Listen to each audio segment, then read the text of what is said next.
नमस्कार दोस्तों, मैं आपका अपना मोहम्मद यादव। आप देख रहे हैं एन इंडियन अपडेट। दोस्तों, इस समय हमारे देश में पार्लियामेंट इलेक्शन का माहौल चला हुआ है और ये तो आप जानते ही हैं, हमारे देश में इलेक्शन एक उत्सव की तरह होते हैं और दुनिया में सबसे खर्चीले होते हैं हमारे देश के इलेक्शन।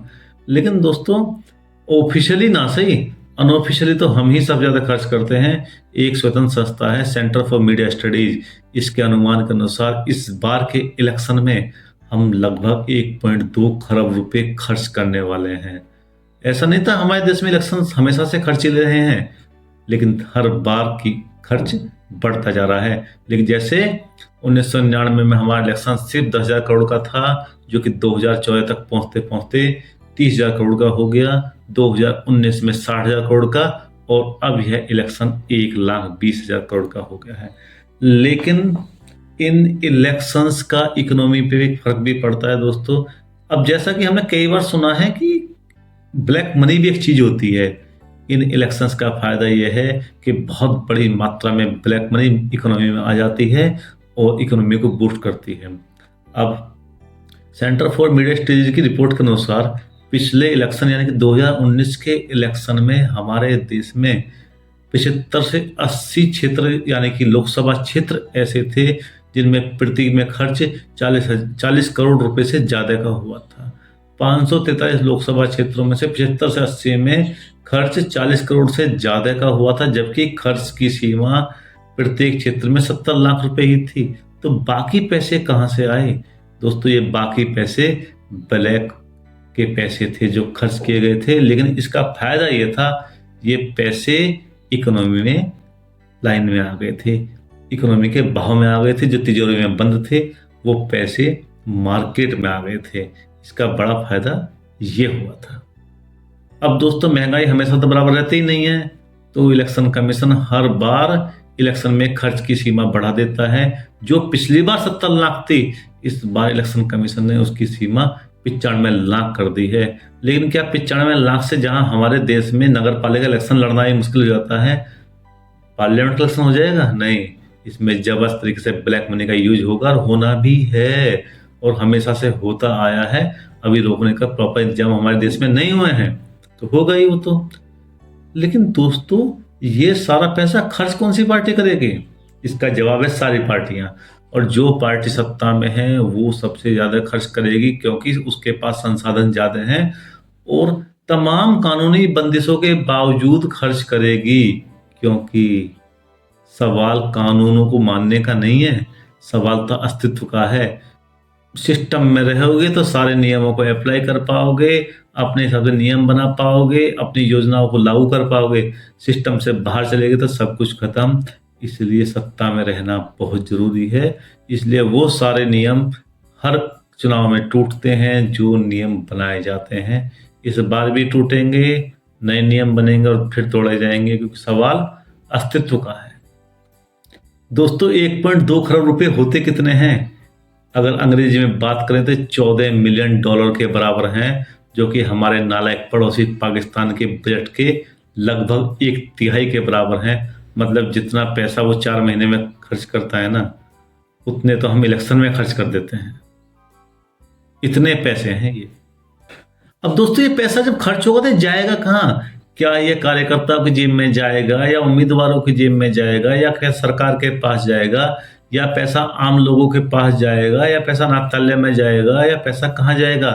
सच्चाई तो है दोस्तों, यह सारा का सारा पैसा इकोनॉमी में जाएगा और इकोनॉमी के प्रवाह में मार्केट में बहेगा।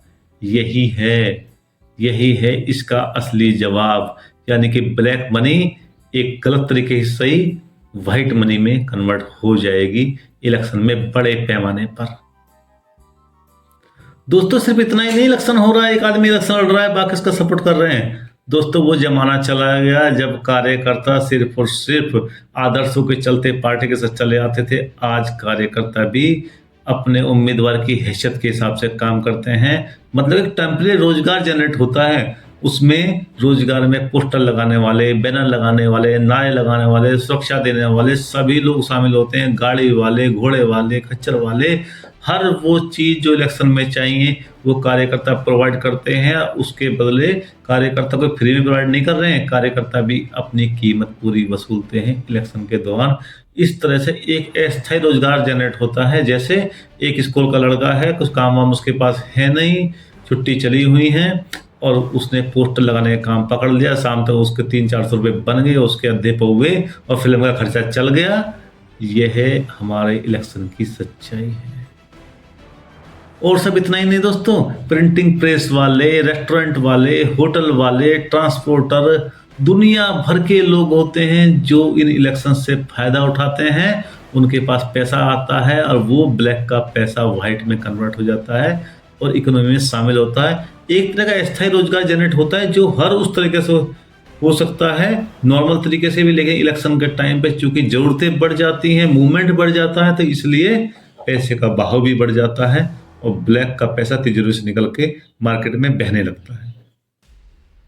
अब दोस्तों ऐसा नहीं सिर्फ ब्लैक का पैसा ही होता है, बहुत सारा व्हाइट पैसा होता है। जैसे सरकारी खर्च, सरकारी खर्च में सरकार जब इलेक्शन करवाती है, इलेक्शन आयोग इलेक्शन करवाता है, उसका जो खर्च होता है, जो कर्मचारियों का मूवमेंट होता है, सिक्योरिटी फोर्स के डिप्लॉयमेंट होता है, उसके लिए ट्रकों की, वाहनों की व्यवस्था होती है, खाने पीने की व्यवस्था होती है, दुनिया भर की उनके वेतन भत्ते कुछ एक्स्ट्रा चीजें भी दी जाती हैं, उन सब का पैसा मार्केट में आता है। जो सरकारी खर्च होता है, चूंकि पैसा ज्यादा मार्केट में आता है तो इकोनॉमिक रफ्तार उस पैसे के हिसाब से तेजी से बढ़ती है। इसलिए हमारे इलेक्शंस एक पॉजिटिव नोट में देखें तो इकोनॉमी को भी बूस्ट दे रहे होते हैं। और सबसे बड़ी बात दोस्तों, हमारी जो इकोनॉमी है ना, वो बेसिकली खपत आधारित है। मतलब जितना हम प्रोडक्शन करते हैं उसका हम खपत करते हैं, और एक ग्राहक जितनी खपत करता है उतना ही असर प्रोडक्शन पर पड़ता है। अब कोरोना के टाइम में हमने देखा था कि खपत कम हो गई थी, खर्च कम हो गए थे, तो प्रोडक्शन घट गया था, हमारी इकोनॉमी डाउन होने लगी थी। लोग आराम से तब भी जी रहे थे, ऐसा नहीं था कि उनको ज्यादा बड़ी दिक्कत हो रही थी। क्योंकि उन्होंने खर्च घटा लिया था तो हमारा प्रोडक्शन घट गया था, हमारी इकोनॉमी डाउन हो गई थी। यही बेसिक अंतर है। क्योंकि इलेक्शन के टाइम पे खर्च बढ़ जाता है, खपत बढ़ जाती है, तो इकोनॉमी भी एकदम से बूस्ट करने लगती है। अब दोस्तों बाबा रामदेव ने खूब शोर मचाया था, काला धन काला धन काला धन, लेकिन सच्चाई तो यह है इलेक्शन ही है जो काले धन को बाहर लेकर आता है, मार्केट में लेकर आता है, तिजोरी से बाहर निकालता है। बाबा रामदेव के प्रयासों से काला धन बाहर नहीं आ पाया था, लेकिन इलेक्शंस ले आता है। अब दोस्तों चाहे धन सरकारी हो, चाहे काला हो, चाहे प्राइवेट हो, चाहे जैसा भी हो, धन तो धन ही होता है। और जब धन मार्केट में आता है तो एक साइकिल बनाता है, खपत बढ़ाता है, खर्चे बढ़ाता है और इकोनॉमी को बूस्ट देता है। टेम्परेरी ही सही, लेकिन बूस्ट तो देता है। लेकिन कई बार ये बूस्ट परमानेंट भी होता है कि धन का एक चक्र शुरू हो जाता है और वह चक्र इकोनॉमी में लगातार घूमता है और धन को लगातार बूस्ट मिलता रहता है। खैर दोस्तों, मेरे ख्याल से आज आपको इकोनॉमी और इलेक्शंस का संबंध कुछ क्लियर हो गया होगा। ऐसी जानकारी के लिए मैं आपके लिए नई वीडियो लेकर आता रहूँगा। अगर आपको वीडियो पसंद आया तो आप वीडियो को लाइक और चैनल को सब्सक्राइब जरूर करें। कमेंट सेक्शन में अपनी प्रतिक्रिया जरूर दें। इसी के साथ मैं इस वीडियो को यहीं पर समाप्त की घोषणा करता हूं दोस्तों। नमस्कार दोस्तों।